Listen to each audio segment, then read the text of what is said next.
এতিয়া জুবিন অনুসৰি কিন্তু ভাগ কৰিলে কিন্তু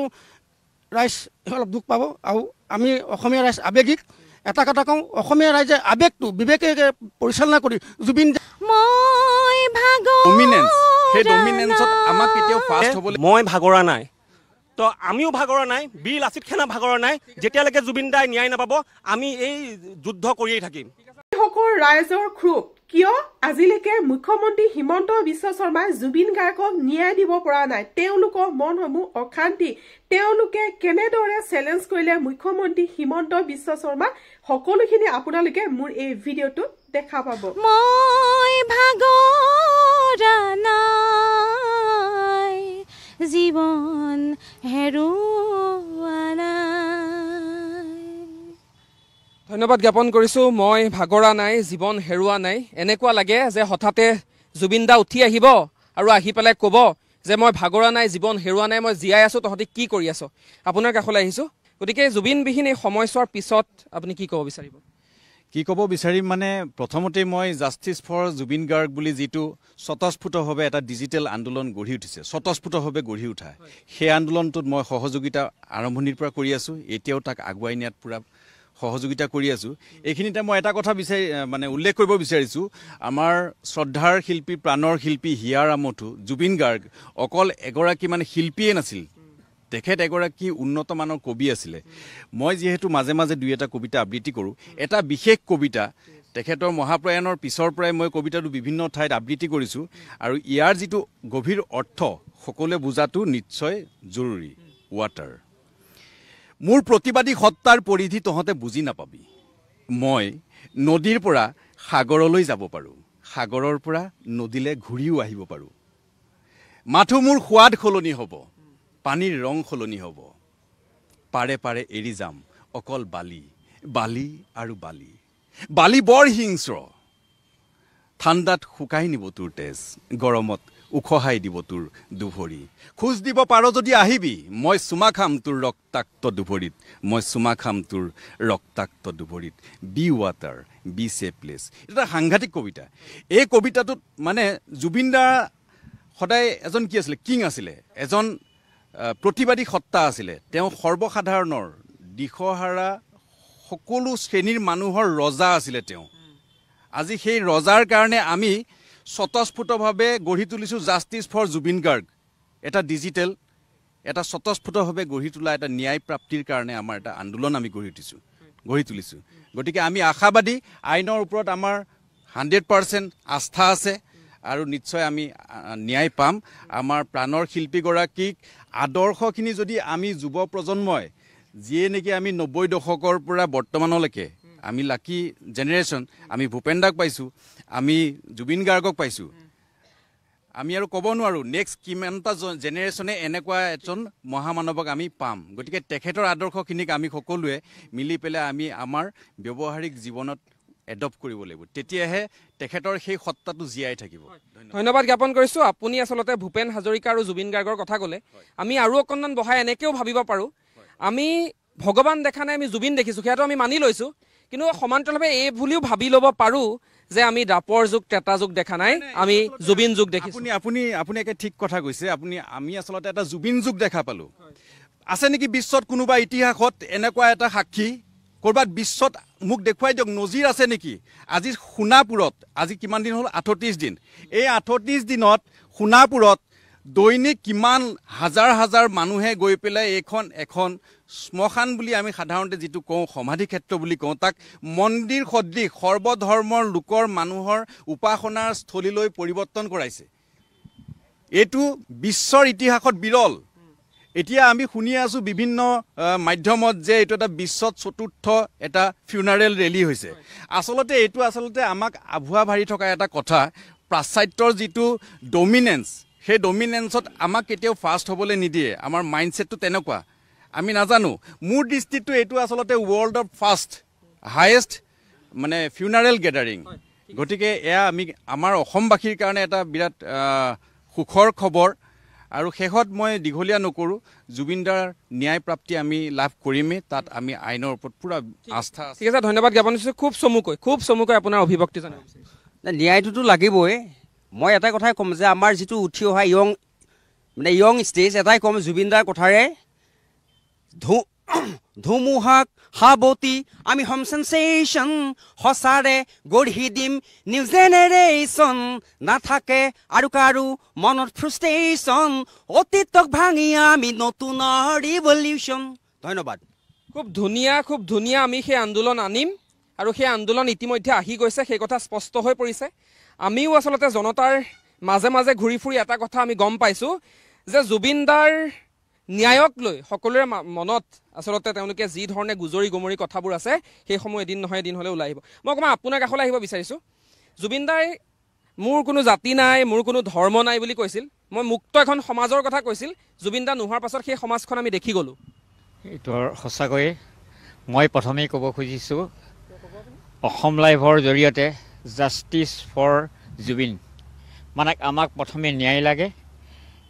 মানে এনেকুৱা এজন ব্যক্তি আমি বৰ্তমান মোৰ বয়স এতিয়া ৭০ বছৰ এই বয়সত মই আজিলৈকে এনেকুৱাৰ বহুত মানুহ ইয়াৰ পৰা বিদায় হৈছে মহান ব্যক্তি কিন্তু এনেকুৱা এজন ব্যক্তি এনেকুৱা এজন ৰাজহুৱা বা এনেকুৱা জনসাধাৰণ প্ৰেমী নাই বুলি মই কৈছোঁ আৰু তেওঁ গোৱাৰ আগত তেওঁ জীৱিতৰ আগত মানুহে অনুভৱ কৰা নাছিল যেতিয়া তেওঁৰ মৃত্যু হ'ল তেওঁ কৈছিল যে মানুহে গান শুনিব আহে কিন্তু মোক বুজি নাপায় যেতিয়া মৃত্যু হ'ব তেতিয়া গানৰ ৰহস্যখিনি তেওঁলোকে পাব এইটো কৈ গৈছে ঠিক সেইদৰে যদি প্ৰকৃতিয়েও যদি মাতিব পাৰিলেহেঁতেন সেই সকলো জুবিনৰ হৈ জাষ্টিক বিচাৰিলে মাতিছে ইতিমধ্যে আচলতে আমি দেখিছোঁ ধন্যবাদ জ্ঞাপন কৰিছোঁ আপোনাৰ কাষলৈ আহিছোঁ খুব চমুকৈ নমস্কাৰ মই প্ৰথমে অসম লাইভ 24 সমূহ পৰিয়াললৈ আন্তৰিক অভিনন্দন জনাইছোঁ কাকিত এনেকৈ আপোনালোকে এটা ডাঙৰ বৃহৎ অনুষ্ঠান কৰাৰ বাবে এতিয়া কথাটো হ'ল আমি justice for Zubeen Garg hashtag justice for Zubeen গাৰ্গৰ যি ডিজিটেল আন্দোলন কৰি আছোঁ সেই আন্দোলনত আচলতে আমি আপোনাৰ কোৰ্টত আমি খালি এটা মানে হেঁচাহে প্ৰদান কৰিব পাৰোঁ আচলতে এইটোৱে আমাক জুবিন দাক ন্যায় কেতিয়াও দিব বুলি নাভাবোঁ কিন্তু মই এটা কথা চৰকাৰক অনুৰোধ কৰিব বিচাৰিছোঁ অসমৰ সন্মানীয় মুখ্যমন্ত্ৰী মহোদয় আপুনি চাৰ্জশ্বিট আপুনি দিব লাগিব চৰকাৰখনে চাৰ্জশ্বিটখন দিব লাগিব তাৰপিছত এনেকুৱা চাৰ্জশ্বিট এখন দিব আমি ৰাইজৰ ফালৰ পৰা এইটো অনুৰোধ জনাইছোঁ এনেকুৱা এখন চাৰ্জশ্বিট আমাক লাগিব যাতে পানী নসৰাকৈ যাতে কোনো উকিলে যাতে এটা কথাও যাতে তাত লুকুৱাব নোৱাৰে ধন্যবাদ জ্ঞাপন কৰিছোঁ একদম কটাক মই অথনিৰ পৰা দেখি আছোঁ গতিকে আইতাগৰাকীৰ কাষলৈ আহিছোঁ আইতা অকণমান আপোনাৰ কাষলৈ আহিব বিচাৰিছোঁ জুবিনদাৰ গীতবোৰ শুনেনে আপুনি শুনো গাব নালাগে আপুনি আইতা এই জুবিনদা নোহোৱা হ'ল বুলি যে খবৰটো পালে সকলোৱে আচলতে কান্দি উঠিছিল সৰুৰ পৰা ডাঙৰলৈকে সেই দিনটোততো আপুনিও চাগে বিশ্বাস কৰিব পৰা নাছিল পইচাহে আৰু কৃষ্ণ গোবিন্দা জয় হওক আৰু গোবিন্দা আমাক ন্যায় লাগে আমাৰ উচিত মানে সেই কালকিজাত হেৰি কৰিব লাগিব দণ্ড দিব লাগিব ন্যায় লাগিব আৰু দণ্ড পোৱাটো বিচাৰিছে ধন্যবাদ জ্ঞাপন কৰিছোঁ আইতাগৰাকীয়েও বিচাৰিছে জুবিনদাই ন্যায় পাওক মই অকণমান আপোনাৰ কাষলৈ আহিছোঁ খুব চমুকৈ আপুনি আপোনাৰ অভিব্যক্তি আচ্ছা এটা চমুকৈ কওঁ বাৰু আজিলৈকে জুবিনদাই এটা কথা কৈ গৈছিল যে কোনো জাতি নাই কোনো ধৰ্ম নাই আৰু মৃত্যুৰ পিছতো সেইটো নাইকিয়া হৈ গৈছিলে আপোনাক দেখিছিলে যে তেওঁ মৃত্যুৰ পিছত যে শোক প্ৰকাশ হৈছিলে কোনো জাতি নাই ধৰ্ম নাই কিন্তু দুখৰ বিষয় এতিয়া বহুত জ্ঞানী মানুহে আজি এজন মন্ত্ৰীয়ে নলবাৰীত কৈছে আজি যি জুবিনদা নিয়াৰ বাবে আজি যি প্ৰতিবাদ হ'ল বা ৰেলী হ'ল সেইটোৱে বোলে সেইসকলে বোলে জুবিন অনুৰাগী এনেদৰে আচলতে উত্তেজিত মন্তব্য আচলতে দিব নালাগে জুবিন অনুৰাগী মই কালিও গৈছোঁ ইয়াৰ আগতো কেইবাৰ গৈছোঁ জুবিন ক্ষেত্ৰ কালিৰ পৰা জুবিন ক্ষেত্ৰ হৈছে সেই জুবিন ক্ষেত্ৰত আমি হাজাৰ মানুহ ৰ'দ বৰষুণ নেওচি তেওঁলোকে কি নকল অনুৰাগী তেওঁলোকে জুবিন অনুৰাগী নহয় কিন্তু এই মন্ত্ৰীজনে আজি যি কথা ক'লে মন্ত্ৰীজনৰ নাম নকওঁ আপোনালোকে গম পাব নিশ্চয় বাতৰি পাব সেই মন্ত্ৰীজনে কিন্তু এনেদৰে আকৌ অনুৰাগী জাতি মাটি ভাটি চব ভাগ কৰি হৈ গ'ল এতিয়া জুবিন অনুৰাগী কিন্তু ভাগ কৰিলে কিন্তু ৰাইজ অলপ দুখ পাব আৰু আমি অসমীয়া ৰাইজ আৱেগিক এটা কথা কওঁ অসমীয়া ৰাইজে আৱেগটো বিবেকে পৰিচালনা কৰি জুবিন দাক জীয়াই ৰাখিব লাগিব জাষ্টিছ ফৰ জুবিন দা ধন্যবাদ জ্ঞাপন কৰিছোঁ খুব আচলতে এটা তাৎপৰ্যপূৰ্ণ কথা বা মন্তব্য তেওঁ আগবঢ়াইছে মই ছাৰ অকণমান আপোনাৰ কাষলৈ আহিব বিচাৰিছোঁ সকলোৰে মন্তব্যবোৰ আপুনি শুনিছেই কিন্তু আমি এতিয়াও আশা প্ৰকাশ কৰোঁ যে জুবিনদাৰ ন্যায়ৰ বাবে আপোনালোকৰ দৰে জ্যেষ্ঠসকলে পৰামৰ্শ দিয়া উচিত চৰকাৰখনক প্ৰশাসনক যে যাতে জুবিনদা নামৰ সত্তাটো আমি জীয়াই ৰাখিব পাৰোঁ ন্যায়টো লাগিবই যদি আমি ন্যায় নাপায় তাৰপিছত আমাৰ এই অসমখনৰ গোটেই ৱৰ্ল্ডে হাঁহিব যে কি ন্যায় সেইকাৰণে আমাক ন্যায় লাগেই ধন্যবাদ জ্ঞাপন কৰিছোঁ অকণমান আপোনাৰ কাষলৈ আহিছোঁ জুবিনদা হেৰাই যোৱা বহুদিন হ'ল তাৰপিছতো ন্যায় বিচাৰি ফুৰিছোঁ কি ক'ব জুবিন মানে ভাল ল'ৰা কিন্তু জুবিনক মানে যোন মানুহে কামটো কৰিছে তেওঁ মানে তেওঁৰ শাস্তিটো আমি পাব লাগিব। ঠিক আছে, ধন্যবাদ জ্ঞাপন কৰিছোঁ। আপোনাৰ কাষলৈ আহিব বিচাৰিছোঁ। জুবিন দা বিহীন এটা মাহ, তাৰপিছত কি ক'ব বিচাৰিব? প্ৰথমতে মই অসম লাইভ 24 ধন্যবাদ জ্ঞাপন কৰিছোঁ আৰু আমাৰ শ্ৰদ্ধাৰ শিল্পীগৰাকীক মই শ্ৰদ্ধাৰে সুমৰিছোঁ। শ্ৰীমন্ত শংকৰদেৱ যি জগতগুৰু আছিল, তাৰপিছতে বিষ্ণুপ্ৰসাদ ৰাভা, জ্যোতিপ্ৰসাদ আগৰৱালা, তাৰপিছত ভূপেন হাজৰিকা, তাৰপিছতে 90 দশকৰ পৰা আমাৰ এই হিয়াৰ আমঠু জুবিন গাৰ্গক সকলোৱে জগতদ্ৰষ্টা পুৰুষ হিচাপে গণ্য কৰিছে। গতিকে আমি তেখেতৰ ন্যায় বিচাৰিছোঁ। ঠিক আছে, সময় একদম কম, ধন্যবাদ জ্ঞাপন কৰিছোঁ। জুবিন গাৰ্গক আচলতে তেখেতে আমি মহাপুৰুষৰ আসনত থ'ব বিচাৰিছে। শ্ৰীমন্ত শংকৰদেৱ যিদৰে মহাপুৰুষ, মাধৱদেৱৰ কথা আমি যিদৰে আচলতে এতিয়াও আমি যিদৰে তেখেতক জীয়াই ৰাখিছোঁ, অসমীয়া জাতিয়ে যি আদৰ্শৰে বাট বুলিছোঁ, তেনেদৰে জুবিন দাক জীয়াই ৰখাৰ কথা কৈছে। আপোনাৰ কাষলৈ আহিছোঁ, কিবা এটা ক'ব বিচাৰিছে, কওক। নমস্কাৰ। পোনপ্ৰথমে বীৰ লাচিত সেনা হোজাই সমিতিৰ পৰা আমি জুবিন দাক শ্ৰদ্ধাঞ্জলি জনাইছোঁ। আচলতে জুবিন দাৰ বিষয়ে ক'বলগীয়া বহুত কথাই আছে, কিন্তু বৰ্তমান এটাই আমাৰ চকুত পৰি আছে যে যোনটো গতিত প্ৰতিক্ৰিয়াটো হৈ আছে বা ক্ৰিয়াটো হৈ আছে, যে চৰকাৰে যি হিচাপে কামখিনি কৰি আছে বহুত লেহেমীয়া গতিত। কাৰণ আজি যদি এমাহ পাৰ হৈ গ'ল, এমাহ পাৰ হোৱাৰ পিছতো যদি জুবিন গাৰ্গ ডাঙৰীয়াই যদি ন্যায় নাপায়, তে কেতিয়া পাব? মানে চবতছে ডাঙৰ কথা, আজিৰ দিনততো এনেকুৱা নহয় যে SIT-য়ে লৈছে আপোনাৰ কেছটো, SIT-য়ে কেছটো লৈ পেলাই আপোনাৰ কি কৰি আছে, মানে কথাখিনি ঘূৰাই আছে, পকাই আছে। এই সিদ্ধাৰ্থ শৰ্মা আৰু শ্যামকানু মহন্তক নি পেলাই একদম VIP ট্ৰিটমেণ্ট আমি যোনটো দেখা পাই আছোঁ। কিয় VIP ট্ৰিটমেণ্ট দিব লাগে? আমিতো তাৰ প্ৰতিবাদ কৰিয়ে আছোঁ। চৰকাৰে কি দেখি থকা নাই নেকি যে ইমানখিনি অগণন ৰাইজ ওলাই আহিছে? কাৰ কাৰণে ওলাই আহিছে? জুবিন গাৰ্গৰ কাৰণে ওলাই আছে। তো আমি কি বিচাৰোঁ? জুবিন গাৰ্গে ন্যায় পাওক। আৰু জুবিন দাই এটা কথা কৈছিল যে মই ভাগৰা নাই। তো আমিও ভাগৰা নাই, বীৰ লাচিত সেনা ভাগৰা নাই। যেতিয়ালৈকে জুবিন দাই ন্যায় নাপাব আমি এই যুদ্ধ কৰিয়েই থাকিম। ঠিক আছে, ধন্যবাদ জ্ঞাপন কৰিছোঁ। আচলতে জুবিন দাক জীয়াই ৰাখিব আমি লাগিব। প্ৰিয় দৰ্শক, এটা চমু বিৰতি লৈছোঁ। আমি সকলোৰে কাষলৈ যাম আৰু 1 নম্বৰ কাকীবাসীৰ মনৰ অনুভৱ এইদৰে জনাবলৈ চেষ্টা কৰিম। জুবিন গাৰ্গৰ ন্যায় দাবীৰে আমি অসমৰ ইটোৰ পৰা সিটোবোৰলৈকে আচলতে ঘূৰি ফুৰিছোঁ আৰু সকলোৱে একেমুখে ক'ব বিচাৰিছে জাষ্টিছ ফৰ জুবিন গাৰ্গ, জুবিন গাৰ্গক ন্যায় দিয়ক। আপোনাৰ কাষলৈ আহিছোঁ। জুবিন দা বিহীন এটা মাহ, তাৰ পাছতো আমি কিদৰে আছোঁ সেয়া আমি জানোৱেই। কি ক'ব বিচাৰিব? জুবিন আমাৰ অতি হেঁপাহৰ, অতি মৰমৰ। জুবিন বিহীন এমাহ হ'ল, তথাপিও সকলোৰে হৃদয়ত একুৰা জুই জ্বলি আছে। গতিকে আমাৰ সকলোৱে আমি জুবিনৰ ন্যায় বিচাৰিছোঁ আৰু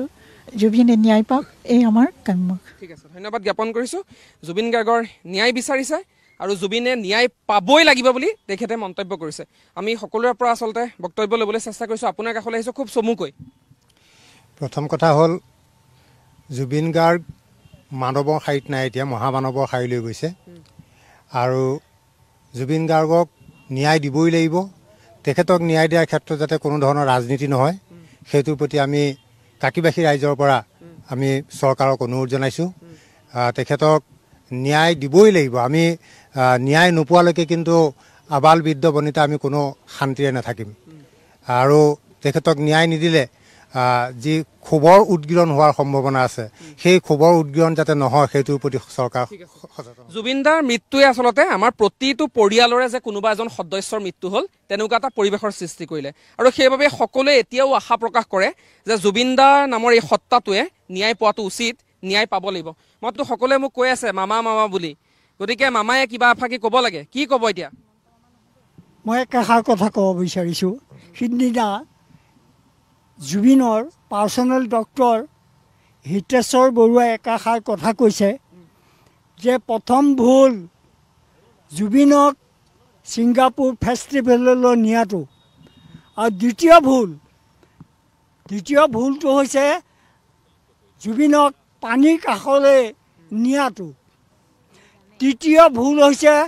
জুবিনক পানীত নমোৱাটো। আৰু চতুৰ্থ ভুল হৈছে জুবিনক পানীত নমাই সেই চিজাৰ ৰোগীজনক যি প্ৰকাৰে তেখেতৰ ৰক্ষণাবেক্ষণ দিব লাগিছিলে সেইটো নিদিলে। গতিকে আমাক আৰু বেলেগ বিচাৰ বা বেলেগ চাৰ্টিফিকেট আমাক দৰকাৰ নাই। এই প্ৰথম কথা, আমাৰ এই পোনপোনাটোক এই কোনে কোনে লৈ গৈছিল চাম কানু আৰু সিদ্ধাৰ্থ ফুকন প্ৰথম তাৰ পাছত কোন কোন আছে কিবা আছে নাছে এইটো চাৰ্টিফিকেটে ক'ব কিন্তু এই দুজনৰ বিচাৰ আমাক লাগে জয় জুবিন ঠিক আছে ধন্যবাদ জ্ঞাপন কৰিছোঁ খুব আচলতে কেইটামান উল্লেখনীয় দিশ তেখেতে উনুকিয়াই দিব বিচাৰিছে আৰু লগতে সঁচাকৈও শ্যাম কানু মহন্ত আৰু সিদ্ধাৰ্থ যিহেতু আচলতে শৰ্মা মেনেজাৰ সেই মেনেজাৰে লৈ গ'ল আৰু মানুহটো ঘূৰি নাহিল হৃদয়ৰ স্পন্দনক হিয়াৰ আপোন অসমীয়া জাতিৰ প্ৰাণ স্পন্দনক লৈ গৈছিল যিদৰে ৰাখিব লাগিছিল সেইদৰে নেৰাখিলে আপোনাৰ কাষলৈ হয় আমাৰ হিয়াৰ আমঠু জুবিন দাক আমি হেৰুৱাইছোঁ আমি তেতিয়াই সকলোৱে অনুভৱ কৰিছোঁ যে যিটো বস্তু তেওঁৰ বাবে ক্ষতিকাৰক সেইটো তেওঁ কিয় কৰিলে সিদ্ধাৰ্থ যিজন তেওঁৰ একেবাৰে লগতে থাকে তেওঁতো সকলোবোৰ কথা জানিছিলে ন জানাৰ পিছতো তেওঁক কিয় পানীলৈ যাবলৈ দিলে সেইটোৱে সকলোৰে বাবে এটা ডাঙৰ প্ৰশ্ন আৰু তেওঁ জানি শুনি সেই ভুলটো কৰিছে গতিকে সেইটো ভুল কোনো কাৰণতে ক্ষমনীয় নহয় আৰু সেইকাৰণে আমি সকলোৱে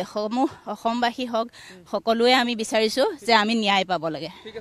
ধন্যবাদ জ্ঞাপন কৰিছোঁ আপোনাৰ কাষলৈ আহিছোঁ কি ক'ব বিচাৰিব নমস্কাৰ জয় জয়তে মই অসম লাইভৰ সমূহ পৰিয়ালবৰ্গলৈ শুভেচ্ছা জনালোঁ আজি আপোনালোকৰ যাত্ৰা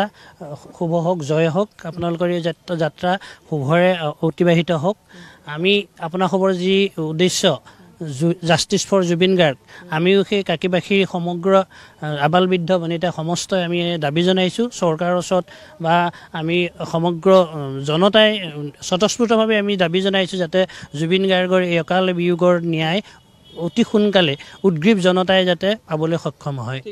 ধন্যবাদ জ্ঞাপন কৰিছোঁ জয় জুবিন দা জুবিন গাৰ্গৰ আচলতে মৃত্যুৰ ন্যায় দাবী কৰিছে কওক প্ৰাণৰ স্পন্দন জুবিন গাৰ্গ আজি আমাৰ মাজৰ পৰা গুচি গ'ল কিন্তু আমি এটা কথাই বিচাৰোঁ আমাৰ প্ৰথম আৰু নিৰন্তৰ কথাটো হ'ল অসমীয়া জাতিটোৱে ন্যায় বিচাৰে জুবিন গাৰ্গৰ প্ৰকৃত যি মৃত্যুৰ কাৰণ নজনাকৈ অসমীয়া জাতি বুকুত একুৰা জুই লৈ চটফটাই আছে গতিকে আমাক ন্যায় লাগিব সেইটো স্পষ্ট কথা আৰু আমি জুবিন গাৰ্গৰ যি আদৰ্শ জুবিন গাৰ্গে যি ইমান অধ্যয়ন ইমান পঢ়া শুনাৰ পৰা খেলা ধূলাৰ পৰা আৰু যুৱ প্ৰজন্মক যি আহ্বান সমাজখনৰ প্ৰতি যি এক কৰি ৰখাৰ আহ্বান সেই আদৰ্শখিনিক আমি আগবঢ়াই লৈ যাব লাগিব আৰু সেয়া জুবিন গাৰ্গৰ প্ৰতি হ'ব আমাৰ প্ৰকৃত ন্যায় হয় জুবিন গাৰ্গৰ প্ৰতি সেয়া হ'ব প্ৰকৃত ন্যায় জুবিন দাই বিচাৰি থৈ যোৱা সেই অসমখনক আমি ধৰি ৰাখিব পাৰিব লাগিব তেতিয়াহে জুবিন দাই ন্যায় পাব আপোনাৰ কাষলৈ আহিছোঁ খুব চমুকৈ জাষ্টিছ ফৰ জুবিন দা আৰু জুবিন দা এটা সত্তা আৰু এটা হ'ল অনুষ্ঠান গতিকে ন্যায় ব্যৱস্থাৰ প্ৰতি আমাৰ আস্থা আছে কিন্তু জাষ্টিছ ফৰ জুবিন দাৰ ন্যায় লাগিবই ঠিক আছে ধন্যবাদ জ্ঞাপন কৰিছোঁ এফালে আচলতে তেওঁলোকে আহ্বান জনাইছে কিবা এটা ক'ব বিচাৰিছে মই আপোনাৰ কাষলৈ আহিছোঁ কি ক'ব বিচাৰিব জুবিন দাৰ আমি ন্যায় বিচাৰিম জুবিন দাৰ ন্যায়টো দিবই লাগিব আমি পলিটিকেল পাৰ্টিসমূহলৈ আমি জুবিন দাই যি কৈ গৈছিলে পলিটিক্স নকৰিবা বন্ধু পলিটিক্স আপোনালোকে কৰি লাভ নাই আপোনাৰ টাইম আয়েগা আপোনাৰ টাইম জৰুৰ আয়েগা 2026 চনত আমি প্ৰত্যেক পলিটিকেল পাৰ্টিক সকিয়নি দিছোঁ কাকিৰ পৰা যে আপোনালোকে ৰাজনীতি নকৰিব জুবিন দাৰ ন্যায় আমাক লাগিবই জুবিন দাৰ ন্যায় আমি পাবই লাগিব জুবিন দাৰ এই ন্যায় আমি সিদ্ধাৰ্থ শৰ্মা আৰু বাকী শ্যাম কানু মহন্তৰ ফাঁচি বিচাৰিয়ে নহয় তেখেতলোকক ফাঁচিটো দিব লাগিব কিন্তু আমাৰ তেখেতলোকৰ দায়িত্ব হৈছে আমাৰ জুবিন দাৰ কৰ্মৰাজিক আমি জীয়াই ৰখাটো যে আমি গছপুলি ৰোপণ কৰিব লাগিব প্ৰথম কথা তেওঁ এই গছপুলিৰ বিৰোধিতা কৰাৰ কাৰণে কটাৰ বিৰোধিতা কৰাৰ দিনাৰ পৰাই মই ভাবোঁ জুবিন দাৰ এই মৰণৰ যিখন মানে গতি এই গতিপথটো আৰম্ভ হৈছিলে গতিকে আমি যদি জুবিন দাক জীয়াই ৰাখিব লাগে তেতিয়াহ'লে আমি নাহৰ পুলি জুবিন দাক সকলোতকৈ ভাল পাইছিলে গতিকে নাহৰ আমি প্ৰত্যেকেই একোজোপাকৈ আমি লগাব লাগিব তাৰপিছত তেখেতৰ যি গীত মাত এইখিনি আমি নতুন প্ৰজন্মই যাতে আমি আগুৱাই লৈ যাব পাৰোঁ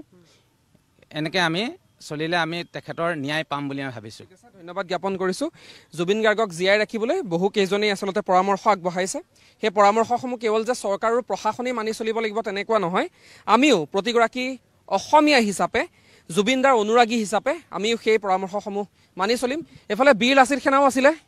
কোনোবাই যদি কিবা ক'ব বিচাৰে বাইদেউ কওক প্ৰথমতে মই জুবিন দাৰ ন্যায় বিচাৰিম ধন্যবাদ জনালোঁ আপোনালোক সকলো আমাৰ ইয়ালৈ আহিলে মই এটা কথাহে যুৱ প্ৰজন্মলৈ ক'ব বিচাৰিছোঁ, জুবিন দাক আমি ন্যায় দেৰিকৈ হ'লেও পাম, কিন্তু শুদ্ধ ন্যায়টো আমি হয়তো নাপাম। কিন্তু যুৱ প্ৰজন্মলৈ এটাই কথা, তেওঁলোকে জুবিনৰ আদৰ্শসমূহ জীয়াই ৰাখিব লাগিব। অকল জুবিন গাৰ্গৰ ন্যায় বিচাৰি থাকিলেই নহ'ব, জুবিনৰ অনুৰাগী বুলি ক'লেও নহ'ব। জুবিনৰ যিখিনি মানৱতা আছিলে সেইখিনি তেওঁলোকৰ মাজত জীয়াই ৰাখিব লাগিব। ইমানখিনি তেওঁলোকে ৰখাৰ প্ৰয়োজন বুলি পেলাই মই ভাবোঁ। তেতিয়াহে জুবিনক হয়তো আমি সকলোৱে জীয়াই ৰাখিছোঁ বা চিৰদিন মনত থাকিব। উঠি অহা প্ৰজন্মই সেইখিনি দায়িত্ব ল'ব লাগিব বুলি পেলাই মই ভাবোঁ। ইমানখিনিয়ে ক'লোঁ। বীৰ লাচিত সেনাৰ কোনোবাই কিবা ক'ম বুলি কৈছিলে? খুব চমুকৈ আমাৰ অনুষ্ঠান সামৰিব লৈছোঁ। নমস্কাৰ। আমি লাজ পাব লাগে যে জুবিন দাৰ নিচিনা এটা সত্তাক আমি যে জাষ্টিচ বিচাৰি আছোঁ। এতিয়া আচলতে চৰকাৰে কি কৰিব বিচাৰিছে সেইটো ক্লিয়াৰ কৰি দিয়ক। তেওঁলোকে যদি ন্যায় দিব নোৱাৰে তেতিয়াহ'লে ৰাইজৰ হাতত গতাই দিয়ক। মোৰ ক'ব লগা সিমানে, সেইটোৱে। আৰু আজি ভিডিঅ'টো এইখিনি আছিল, এইখিনিকে মই আপোনালোকৰ মাজলৈ আগবঢ়ালো। ভিডিঅ'টো চাই যদি ভাল লাগিলে চেনেলটো ছাবস্ক্ৰাইব কৰি ৰাখিব আগলৈ এনেকুৱা ধৰণৰ ভিডিঅ'সমূহ চাবৰ বাবে। আজি এই ভিডিঅ'টো ইয়াতে সামৰণি মাৰিছোঁ। পুনৰ লগ পাম নতুন এটা ভিডিঅ'ৰ সৈতে। আজিলৈ বাই বাই।